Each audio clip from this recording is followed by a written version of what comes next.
नमस्कार। 10th class हमारा जो चैप्टर चल रहा है ज्योग्राफी का विनिर्माण उद्योग, उसमें हम MCQ क्वेश्चन करेंगे आज। पहला क्वेश्चन है हमारा, विनिर्माण उद्योग कौन सी क्रिया है? तो प्राथमिक क्रिया नहीं है, तृतीयक नहीं है, द्वितीयक क्रिया है। उत्तर इसका गलत दे रखा है सी, क्योंकि मैंने आपको बताया था 9th में भी कि हमारी अर्थव्यवस्था को हमने 3 क्षेत्र बताए थे, प्राथमिक, द्वितीयक और तृतीयक। प्राथमिक में प्राकृतिक संसाधनों से उत्पादन होता है, जैसे कृषि करना प्राथमिक क्रिया है, पशु पालना प्राथमिक क्रिया है।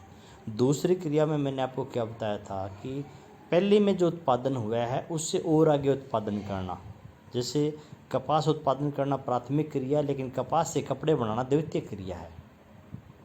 गन्ना उत्पादन करना प्राथमिक क्रिया है, लेकिन गन्ने से चीनी बनाना द्वितीयक क्रिया है। तो यानी कि ये काम कहाँ होता है? उद्योगों में। तो विनिर्माण तो यही तो है, हम कच्चे माल का रूप बदलकर नया माल तैयार करते हैं, वही विनिर्माण होता है। यानी कि उद्योग आते हैं द्वितीयक क्रिया में। भारत में विनिर्माण क्षेत्र की बढ़ोतरी के लिए विनिर्माण प्रतिस्पर्धा परिषद की स्थापना निम्न स्तर पर की गई है। राष्ट्रीय स्तर पर उद्योगों में आपस में मुकाबला है, और जितना ही ज़्यादा मुकाबला बढ़ेगा, विनिर्माण प्रतिस्पर्धा जितनी ज़्यादा होगी विनिर्माण क्षेत्र की, उतनी ही ज़्यादा बढ़ोतरी होगी। लोहा और इस्पात उद्योग कौन सा होता है? आधारभूत उद्योग होता है, क्योंकि दूसरे उद्योगों का आधार होता है। सार्वजनिक टिस्को उद्योग कौन सा है? यहाँ स्वामित्व के आधार पर इसने पूछा है। टिस्को टाटा के लिए इसने कहा है, टाटा एंड आयरन के लिए, तो ये निजी क्षेत्र का उद्योग है, टिस्को है जो। ऑयल इंडिया लिमिटेड उद्योग कौन सा है? संयुक्त क्षेत्र का है। इसमें निजी क्षेत्र भी काम करता है, सरकार भी काम करती है। पटसन तथा पटसन से बनाया गया सामान सबसे ज़्यादा होता है भारत में। सबसे ज़्यादा पटसन का उत्पादन भी होता है, सबसे ज़्यादा पटसन का सामान भी बनाया जाता है। भारत में अधिकांश पटसन मिल पश्चिम बंगाल में कौन सी नदी के किनारे पर है? हुगली नदी के किनारे पर, क्योंकि पटसन को साफ करने के लिए पानी चाहिए, तो हुगली नदी के किनारे पर ही पटसन उत्पादक जो क्षेत्र है वो ज़्यादा है। भारत में अधिकतर चीनी मिल उत्तर प्रदेश, बिहार, पंजाब, हरियाणा, उत्तर प्रदेश, हरियाणा, उत्तर प्रदेश और बिहार आएगा इसमें। अगर महाराष्ट्र का ऑप्शन होता तो महाराष्ट्र का ऑप्शन देते, लेकिन इन ऑप्शन के हिसाब से फिर उत्तर प्रदेश और बिहार देना पड़ेगा हमें। भारत में पहला पटसन उद्योग 1855 में कलकत्ता के निकट रिसरा नामक जगह पर लगी थी पहली मील जूट की, पटसन की पहली मील। नालको और बाल्को नामक एल्यूमिनियम उद्योग कहाँ पर स्थित है? उड़ीसा के अंदर है। बॉक्साइट से एल्यूमिनियम बनाया जाता है। सीमेंट का कारखाना सबसे पहले भारत में 1904 में चेन्नई में लगा था। सॉफ्टवेयर प्रौद्योगिकी पार्कों की संख्या, सॉफ्टवेयर उद्योग भारत में बड़े स्तर के 18 हैं, बाकी छोटे स्तर के काफ़ी ज़्यादा हैं, जहाँ पर कंप्यूटर से संबंधित सामान तैयार किया जाता है। कारखानों से निकलने वाला 1 लीटर अपशिष्ट पदार्थ कितने पानी को दूषित करता है? 8 गुना, यानी कि 1 लीटर 8 लीटर पानी को खराब करेगा। जल प्रदूषण के लिए उत्तरदायी भारत का मुख्य अपशिष्ट पदार्थ फ्लाई ऐश है, उद्योगों से निकलने वाला फॉस्फोजिप्सम है, लोहा इस्पात के कारखाने से निकलने वाला अपशिष्ट पदार्थ है। ये सभी चीज़ें जब पानी के अंदर मिलती है तो पानी को दूषित कर देती है। वायु को दूषित करने वाली गैस सल्फर डाइऑक्साइड। चीनी उद्योग में प्रयोग होने वाला कच्चा माल, तो ये तो पता ही है, चीनी तो गन्ने से बनती है। इस्पात का सबसे बड़ा उत्पादक और सबसे अधिक खपत वाला देश चीन है। लोहा इस्पात का सबसे ज़्यादा उत्पादन भी यहाँ होता है, सबसे ज़्यादा लोहा इस्पात की खपत भी यहीं है। मिश्रित उर्वरक में मुख्य पोषक उर्वरक कौन सा है? नाइट्रोजन भी होती है मिश्रित में, फास्फेट भी होती है, पोटास भी होती है, तो उपरोक्त सभी आएगा इसका। किस उद्योग को हम आधारभूत कहते हैं, कई बार पढ़ लिया। लोहा इस्पात उद्योग आधारभूत उद्योग भी है। भारत में सूती वस्त्र उद्योग का पहला कारखाना 1854 में मुंबई में लगा था। पहले जूट मिल 1855 में कलकत्ता में लगी थी। पहला सीमेंट का कारखाना 1904 में चेन्नई में लगा था।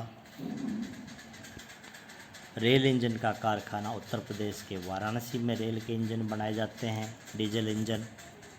और भारत में इलेक्ट्रॉनिक्स उद्योग, इलेक्ट्रॉनिक्स का सबसे ज़्यादा सामान कर्नाटक की राजधानी बेंगलुरु में पढ़ाया जाता है, इसलिए बेंगलुरु को इलेक्ट्रॉनिक्स राजधानी भी कहा जाता है। उसके बाद वेरी शॉर्ट क्वेश्चन शुरू होते हैं। पहला क्वेश्चन है, उद्योगों में हमारी प्राथमिकता क्या होनी चाहिए? आत्मनिर्भरता या अपनी कार्यकुशलता और प्रतिस्पर्धा। ये क्या कहता है कि उद्योगों में हमारी प्राथमिकता क्या होनी चाहिए? आत्मनिर्भरता। आत्मनिर्भरता का मतलब होता है खुद के ऊपर निर्भर होना, कि हमें उद्योगों में इतना सामान बनाना चाहिए कि हमें किसी दूसरे से ना लेना पड़े, हम खुद पर आत्मनिर्भर हो सके। या फिर हमें हमारी कार्यकुशलता में सुधार करना चाहिए, हमें दूसरे उद्योगों से मुकाबला करना चाहिए। तो ये कहता है एक समय ऐसा था जब हमारे देश में उद्योग बहुत कम थे। उस समय हमने ये सोचा कि हमें उद्योगों में आत्मनिर्भर होना चाहिए। लेकिन आज सभी देश तरक्की कर चुके हैं। आज हमें हमारी आत्मनिर्भरता वाले टॉपिक को छोड़कर आज हमें हमारी कार्यकुशलता में सुधार करना है। आज हमें दूसरे उद्योगों के साथ मुकाबला करना है, उनके बराबर हमें अच्छा सामान तैयार करना है ताकि हमारा सामान भी दूसरे देशों में जाकर बिके। तो आज हमारी प्राथमिकता उच्च कोटि की कार्यकुशलता और प्रतिस्पर्धा होनी चाहिए। बड़े पैमाने के छोटे पैमाने के उद्योग, तो हमने पहले अंतर पढ़ा था कि जिन उद्योगों में अधिक पूंजी और अधिक श्रम की आवश्यकता पड़ती है वो बड़े पैमाने के उद्योग होते हैं। जिन उद्योगों में कम पूंजी और कम श्रम की आवश्यकता पड़ती है वो छोटे पैमाने के उद्योग होते हैं। कृषि उत्पादों पर आधारित उद्योगों से क्या अभिप्राय है? वे उद्योग जिनको कच्चा माल कृषि से प्राप्त होता है वो कृषि उत्पादों पर आधारित उद्योग होते हैं, जैसे चीनी उद्योग है, वस्त्र उद्योग है, तेल उद्योग है। अब इन फैक्ट्रियों को कच्चा माल कृषि से प्राप्त होता है, इसलिए इनको हम कृषि उत्पादों पर आधारित उद्योग कहते हैं। कपड़े के सबसे ज़्यादा कारखाने मुंबई में हैं, अहमदाबाद, कोयम्बटूर, नागपुर, कलकत्ता, कानपुर, ये वस्त्र उद्योग के 6 प्रमुख केंद्र हैं। भारत में पटसन उद्योग की समस्याएं क्या हैं? तो हमने पढ़ा कि पटसन सबसे ज़्यादा पश्चिम बंगाल में होता है और पटसन से जो ये कालीन है, टाट बोरियाँ हैं, ये तैयार की जाती है। और पटसन महंगा होता है। और आज बाज़ार में क्या है कि कृत्रिम धागा आ चुका है, जिसको हम प्लास्टिक कह सकते हैं। तो जो कृत्रिम धागों से बना हुआ सामान है ना, वो जूट के सामान की तुलना में मजबूत होता है, टिकाऊ होता है, बढ़िया होता है।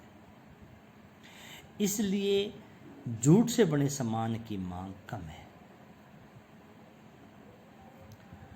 और जूट से बना हुआ सामान महंगा होता है, इसकी तुलना में बाज़ार में सस्ता, जो कृत्रिम धागों से बना हुआ सामान सस्ता मिल जाता है, तो जूट के सामान की मांग कम है। तो ये समस्याएं हैं जूट के सामने, जिसके कारण जूट का उत्पादन धीरे धीरे घट रहा है। तो यहाँ तक आप याद करोगे। 5 क्वेश्चन लघु उत्तरीय हैं, वेरी शॉर्ट हैं, और 18 क्वेश्चन MCQ हैं। MCQ में से आप 10 क्वेश्चन राइट करोगे। यह आज का आपका काम है। धन्यवाद।